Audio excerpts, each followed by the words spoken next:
नमो नमः। आदर्श शिक्षण संस्थान बालोतरा उच्च प्राथमिक भाग। आज हम कक्षा 6, 7 और 8 के लिए विषय संस्कृत का एक संयुक्त विषय संख्या ज्ञानम। कक्षा 6, 7 और 8 इनमें तीनों में संयुक्त रूप से संख्या ज्ञान है। तो आज हम संख्या ज्ञान के बारे में पता करेंगे। संख्यावाची शब्द किन्हें कहते हैं? संख्या ज्ञानम। विद्या भारती अंतर्जालीन कक्षायां भवतां सर्वेषां स्वागतम सुस्वागतम। संख्या ज्ञानम। संस्कृत में संख्या ज्ञान करने के लिए अगर 10 से अधिक की संख्या है तो संस्कृत में लिखने के लिए एक, एकः, द्वे, त्रीणि आदि का संस्कृत में क्रमशः चलता है। लेकिन 10 के बाद विंशति, त्रिंशतः, चत्वारिंशतः, पंचाशतः आदि से पहले उसको रखा जाता है। जैसे नियम पहला है कि संस्कृत में संख्या है वो उल्टे क्रम में लिखना शुरू करते हैं। हिंदी में तो संख्या सीधे लिखते हैं 8, 810, 78, 812, लेकिन संस्कृत में ऐसा नहीं है। संस्कृत में संख्या उल्टे क्रम में लिखना शुरू करते हैं। जैसे 46 है तो 46 में का अर्थ हुआ 6 अधिक है 40। 46 का अर्थ है 6 अधिक है 40।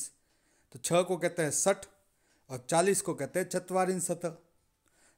तो शब्द बना सट चत्वारिंशत। सट चत्वारिंशत यानी 46। जैसे 88 है, 88 शब्द का अर्थ है 8 अधिक है 80 में। 80 से 8 अधिक, यही है 88।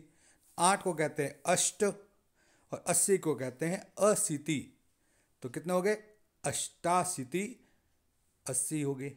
अष्ट धन अशीति, अष्टाशीति दीर्घ संधि है। तो इसी प्रकार जैसे 75 है। अब 75 को संस्कृत में कैसे कहेंगे?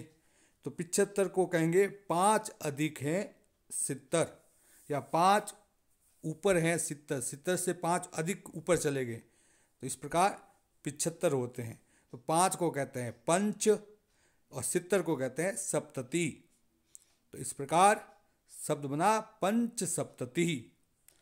पंच सप्तति यानी 75। तो इसी प्रकार संख्या ज्ञान में यही चलेगा, क्रमशः यही चलेगा। पंच है ना, 75 है तो पंच सप्तति, 88 है तो अष्टाशीति, 46 है तो षट चत्वारिंशतः, 41 है तो एक चत्वारिंशतः, 42 है तो द्विचत्वारिंशतः, 36 है तो षट त्रिंशतः।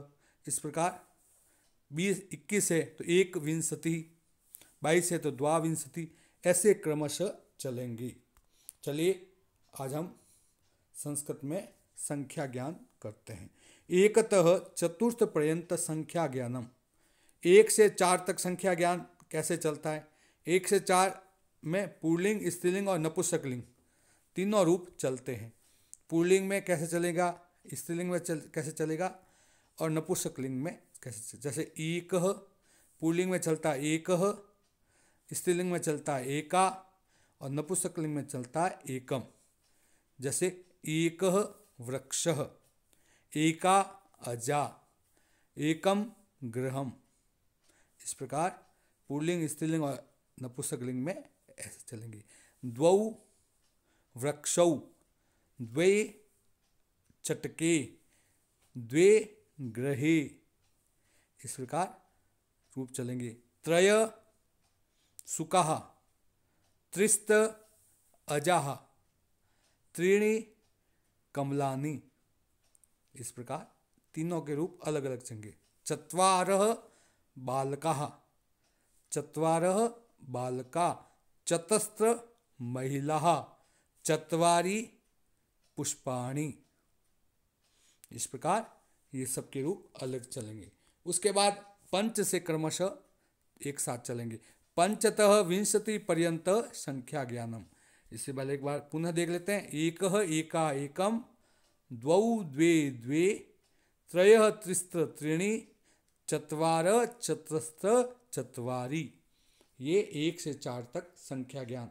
उसके बाद पंचतः विंशति पर्यंतम संख्या ज्ञानम, 5 से 20 तक गिनती संस्कृत में कैसे बोलते हैं, तो पंच षट सप्त अष्ट नव दश एकादश द्वादश त्रयोदश चतुर्दश पंचदश षोडश सप्तदश अष्टादश नवदश विंशति, इस प्रकार 20 तक गिनती बोली जाती है। पंच षट सप्त अष्ट नव दश एकादश द्वादश त्रयोदश चतुर्दश पंचदश षोडश सप्तदश अष्टादश एकोनविंशति विंशति, नवदश भी बोला जा सकता है और एकोनविंशति भी बोला जा सकता है। इस प्रकार 5 से 20 तक इसको याद किया जा सकता है। पंच षट सप्त अष्ट नव दश एकादश द्वादश त्रयोदश चतुर्दश पंचदश षोडश सप्तदश अष्टादश नवदश विंशति। उसके बाद आगे हम 21 से 30 तक गिनती का अभ्यास करते हैं। 21 को कहते हैं एकविंशतितः, 30 को कहता है त्रिंशतः पर्यंतम संख्या ज्ञानम, एकविंशतितः त्रिंशतः पर्यंतम संख्या ज्ञानम। 21 को कहते हैं एकविंशति, 22 द्वाविंशति त्रयोविंशति चतुर्विंशति पंचविंशति षट्विंशति सप्तविंशति अष्टाविंशति नवविंशति त्रिंशतः। अब नवविंशति की जगह 29 को हम एकोनत्रिंशतः भी कह सकते हैं। एकोन का अर्थ होता है एक कम, एक ऊना त्रिंशतः, एक कम है 30 में। तो इस प्रकार 21 से 30 तक संख्या ज्ञान का हम अभ्यास करेंगे। एकविंशति द्वाविंशति त्रयोविंशति चतुर्विंशति पंचविंशति षड्विंशति सप्तविंशति अष्टाविंशति नवविंशति त्रिंशतः। पुनः वाचन करेंगे। एकविंशति द्वाविंशति त्रयोविंशति चतुर्विंशति पंचविंशति षड्विंशति सप्तविंशति अष्टाविंशति नवविंशति त्रिंशतः। इस प्रकार 21 से 30 तक गिनती का अभ्यास। अब एकत्रिंशतः चत्वारिंशतः पर्यंतम संख्या ज्ञानम, 31 से 40 तक संख्या ज्ञान।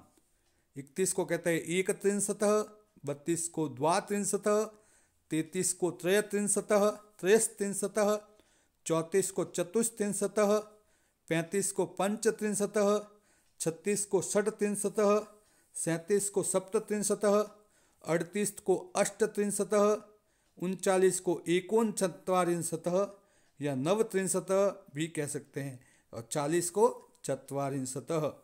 इस प्रकार इसको बोला जाता है। एकत्रिंशतः द्वात्रिंशतः त्रयस्त्रिंशतः चतुस्त्रिंशतः पंचत्रिंशतः षट्त्रिंशतः सप्तत्रिंशतः अष्टत्रिंशतः एकोनचत्वारिंशतः चत्वारिंशतः। एकत्रिंशतः द्वात्रिंशतः त्रयस्त्रिंशतः चतुस्त्रिंशतः पंचत्रिंशतः षट्त्रिंशतः सप्तत्रिंशतः अष्टत्रिंशतः एकोनचत्वारिंशतः चत्वारिंशतः। इस प्रकार इसका अभ्यास करेंगे। चलिए, बोध प्रश्न आज हमारे संख्यावाची शब्दानाम संस्कृते लिखत। संख्यावाची शब्दों को संस्कृत में लिखना। जैसे 12 को कहते हैं द्वादश, 12 को कहते हैं द्वादश, 26 को कहते हैं षड्विंशति, 32 को कहते हैं द्वात्रिंशतः और 39 को कहते हैं एकोनचत्वारिंशतः। एकोनचत्वारिंशतः भी होता है और नवचत्वारिंशतः भी होता है, दोनों सही है। तो 12 को कहते हैं द्वादश, 26 को कहते हैं षड्विंशति या षट्विंशति, 32 को कहते हैं द्वात्रिंशतः और 39 को कहते हैं एकोनचत्वारिंशतः। उसी प्रकार संख्यावाची शब्दस्य संस्कृते लिखत, संख्यावाची शब्दों को संस्कृत में लिखी। एकादश यानी एकादश का अर्थ होता है 11, विंशति विंशति का अर्थ होता है 20, सप्तविंशति सप्तविंशति का अर्थ होता है 27, त्रयस्त्रिंशतः त्रयस्त्रिंशतः का अर्थ होता है 33। इस प्रकार संख्यावाची संख्याओं का घर पर बार बार अभ्यास करेंगे तो हमको याद कंठस्थ हो जाएगा। अधोलिखित संख्या नाम संस्कृते लिखत, ये आज का हमारा गृह कार्य है। इसे आप अपनी अभ्यास पुस्तिका में सुंदर अक्षरों में करने का अभ्यास करेंगे, प्रयास करेंगे। अधोलिखित संख्या नाम संस्कृते लिखत, नीचे लिखी संख्याओं को संस्कृत में लिखी। अधोलिखित संख्या नाम संस्कृते लिखत, 8 को संस्कृत में क्या कहते हैं, 15 को संस्कृत में क्या कहते हैं, 24 को संस्कृत में क्या कहते हैं और 37 को संस्कृत में क्या कहते हैं। दूसरा प्रश्न है, द्वितीय प्रश्न, अधोलिखित संस्कृत शब्दस्य संख्यानाम लिखतु, नीचे लिखे संस्कृत शब्द को संख्या में लिखिए। षोडश, षोडश यानी क्या होता है, त्रिंशतः, त्रिंशतः यानी क्या होता है, अष्टत्रिंशतः, अष्टत्रिंशतः यानी क्या होता है, चत्वारिंशतः, चत्वारिंशतः का अर्थ क्या होता है। इस प्रकार इसको आप अपने अभ्यास पुस्तिका में सुंदर अक्षरों में करेंगे। धन्यवाद। पुनर्मिलाम। आप अपना स्वाध्याय प्रारंभ रखें और ज़्यादा से ज़्यादा अध्ययन करें और समय निकालकर अध्ययन के लिए प्रतिदिन नियमित समय निकालें। धन्यवाद। शुभम भवेत्, कल्याणम भवतु।